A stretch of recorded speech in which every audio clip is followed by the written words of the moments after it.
Salut à toi! Bon, comme je le dis dans toutes les vidéos que j'ai faites jusqu'à maintenant, je m'appelle Elise, j'ai 22 ans, j'ai 2 enfants. Mais aujourd'hui, je vais creuser un peu plus tout ça en te racontant comment je suis arrivée à devenir maman à mon âge. Perso, j'aime bien regarder ce genre de vidéos chez les youtubeurs, pouvoir m'identifier à ce qu'ils disent. Parce que c'est vrai que le chemin qu'on a choisi avec Bastien, il est pas commun, donc dans la vie réelle, on croise rarement des gens avec qui échanger là-dessus. Donc voilà.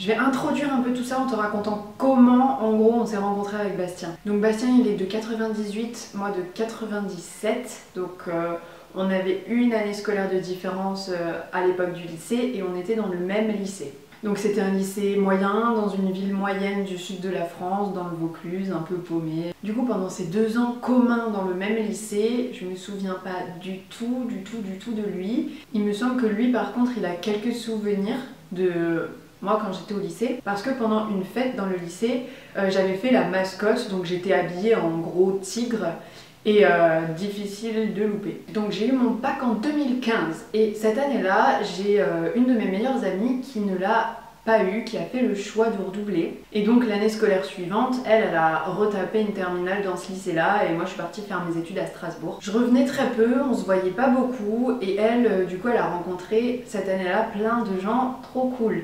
Je pense que vous devinez un peu la suite. Donc l'an d'après, elle a eu son bac avec mention, félicitations, bravo, même si ça fait 4 ans maintenant.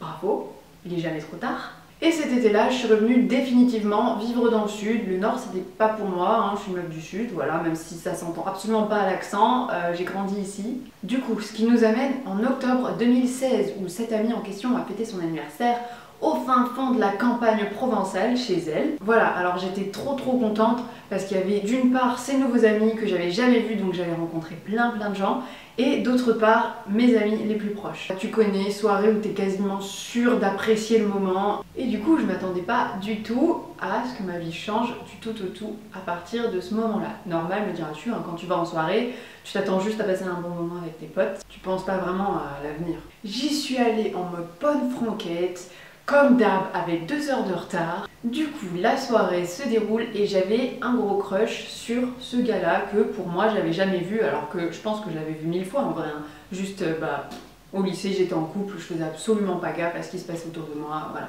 Du coup, ce gars-là, grosse surprise, c'était Bastien. Et toute la soirée, j'avais mes complices, donc mes amis, qui m'ont aidé à me rapprocher de lui. En réalité, je leur avais rien demandé, c'était tout en spontanéité de leur part, mais voilà, merci beaucoup. Donc je reprends. Alors, à la soirée, avec Bastien, du coup, on a fait que parler. C'était trop bien parce qu'on a découvert en fait qu'on habitait à 900 mètres l'un de l'autre à Marseille. Alors que je reprécise, on s'est quand même rencontrés dans un bled paumé, dans la campagne, provençale, en plein milieu de champs, voilà. S'il habitait pas à côté de chez moi à ce moment-là, je pense que ça aurait pas fonctionné parce que j'aurais pas eu le courage de me déplacer, hein, tout simplement, la flemme, voilà. Donc finalement, et comment qu'on s'est revus sur Marseille? Au début, on se voyait tous les week-ends, puis c'est passé rapidement à tous les jours. Et au final, il campait juste chez moi, quoi. Flemme de faire 900 mètres, c'était l'hiver, il faisait froid. Petit à petit, du coup, il a élu domicile dans mon appartement de 20 mètres carrés, jusqu'à ce qu'on ait l'élan d'emménager ensemble tous les deux. Ça s'est fait très vite, donc ça faisait que 4 mois qu'on était ensemble. Mais voilà, je le regrette absolument pas, meilleure décision de ma vie, et ça c'était en début 2017. Alors, fin 2017, je tombe enceinte,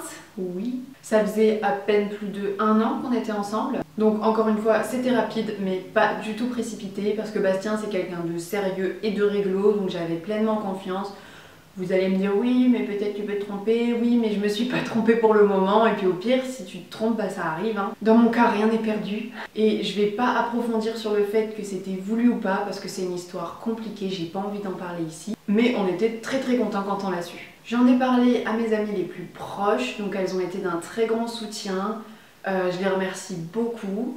J'ai pas eu de critiques, enfin en tout cas pas en face. J'étais à ce moment-là en milieu de 2e année d'école d'infirmière, et j'ai décidé quelques semaines après de m'arrêter là. Des professionnels de santé, lors de mes grossesses, se sont permis de m'apporter leurs conseils que j'avais absolument pas demandé sur ce que je devais faire de ma vie, que c'était apparemment dommage que je me sois arrêtée là, que je devais reprendre. Alors je leur répondais tout simplement que non, Non, non, c'est pas dommage, non, ce sont mes choix. Dans ce cas-là, ça me concerne, aussi un peu Bastien en l'occurrence. Je le répète, je regrette absolument rien. J'avais la stabilité, les moyens de faire mes 2 enfants. Je trouve ce genre d'avis très malvenu, surtout que je ne les connaissais ni Nathan ni Dave. Même principe pour les gens au collège à qui on dit « Oui, tu sais, tu devrais pas aller en professionnel, tu as les compétences pour aller en général, vas-y, ce serait dommage de rater l'occasion. » Non, non, c'est pas dommage, je suis désolée, ce n'est pas dommage. C'est un peu sortez les violons, hein, mais personne va vivre ta vie à ta place. Alors, du coup, Bastien. Alors, Bastien a commencé à travailler en 2017, en parallèle de la fac. Ça lui plaisait pas ce qu'il faisait, voilà, il était à la fac, en fac de physique un peu par dépit. Ce qui le motivait lui, c'est d'être indépendant au plus vite. Du coup, il a arrêté la fac en fin d'année 2018, donc moi j'étais presque à terme de ma première grossesse. Il s'est mis à bosser à plein temps, il a cherché un BTS qui pouvait lui plaire, et voilà. Le 25 juillet 2018, j'ai eu 21 ans, et quelques semaines après, donc 3 semaines je crois après mon anniversaire, Samuel est né. Et là, c'était le choc de l'amour. Non, sérieux, j'avais jamais autant aimé quelqu'un de toute ma vie. Quand le bébé, tu le vois pour la première fois, quand tu le rencontres, mais c'est un truc de malade, c'est un truc de dingue. Je pense que tous les parents du monde voient ce que je veux dire, c'est un truc de fou. Tu vois cet être que tu as attendu pendant 8-9 mois, ça dépend les personnes. C'était vraiment le bonheur. Et avec un enfant, je sortais moins, c'est normal, mais j'arrivais quand même à sortir de temps en temps, voir mes amis, boire des coups de temps en temps, voilà. Et Bastien, ça n'a jamais été un très gros fêtard, donc lui, ça lui a pas changé grand chose au final. Niveau sortie, hein, je parle des sorties, ça lui a pas changé grand chose. Sinon, un enfant, ça change toute ta vie. Hein. Et voilà, enfin, j'ai jamais aimé sortir à la folie. J'en ai bien profité quand j'étais à mon année d'études à Strasbourg. C'est une ville très sympa d'ailleurs hein, pour sortir. Il y a beaucoup de jeunes, j'ai rencontré plein de monde. Je mets un pouce bleu à Strasbourg.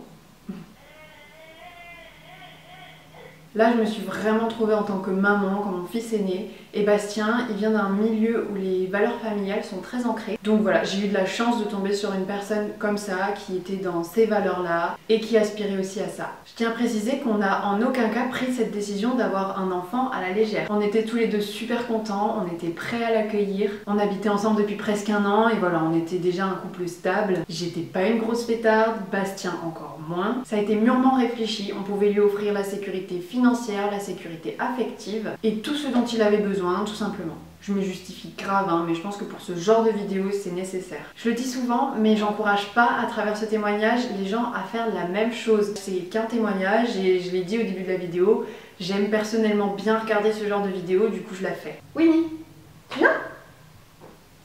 En 2019, avec Bastien, on a décidé de troquer notre vie marseillaise pour une vie un peu plus rurale. Il a trouvé très vite un travail vers là où on voulait aller, donc nickel. Et en septembre, ça allait l'amener à commencer une formation. Si je bouge là, c'est parce que je caresse le chat. Donc là, on déménage et après, on fait le choix d'avoir un autre enfant pour avoir des enfants rapprochés. Voilà, je le répète, par choix. D'ailleurs, en parlant d'enfants rapprochés, il y a une professionnelle de santé que j'ai vue après avoir accouché de ma fille. Je parle souvent des professionnels de santé, hein. Je suis désolée, j'ai rien contre vous. C'est juste que j'ai plein de mauvaises expériences avec plein de professionnels différents et que je cite pas la profession. Donc je la vois après mon second accouchement. Et elle me dit, mais pourquoi vous les avez voulu s'y rapprocher, machin, une fois que c'est trop tard, mais bon, même c'est bizarre. Et je rappelle, ils ont 18 mois d'écart. Et elle continue, mais vous savez, les enfants rapprochés, ils s'entendent pas forcément mieux. Mais enfin, c'est quoi ces personnes toxiques là qui disent des remarques absolument inutiles? Bref, du coup, ma seconde grossesse commence en juin 2019. Je suis tombée enceinte plutôt rapidement et j'ai accouché début février 2020. Et c'est ainsi que je suis devenue maman, cette fois d'une petite fille. J'avais 22 ans et demi, comme à présent, maintenant, où je tourne la vidéo et je vais sur mes 23 ans. J'ai carrément fait plus court hein, pour résumer cette deuxième grossesse, mais voilà, j'ai rien à dire de plus qui serait en rapport avec le thème de cette vidéo, qui, je le rappelle, est le fait que je sois devenue parent très jeune. Pour vous éviter le petit calcul, Bastien il est devenu papa pour la première fois à 19 ans. Voilà, quand Samuel est né, il n'avait pas encore 20 ans. Et pour la deuxième fois, il avait 21 ans. Donc encore plus jeune que moi, quoi. Voilà, donc j'anticipe la potentielle question. Voulons-nous un troisième enfant? Non, pas du tout. Nous sommes comblés et surtout complet, petit jeu de mots. Donc non, pour l'instant et peut-être même pour toujours, on veut que 2 enfants, on est très bien comme ça. Et à nos 40 ans, nos enfants seront majeurs.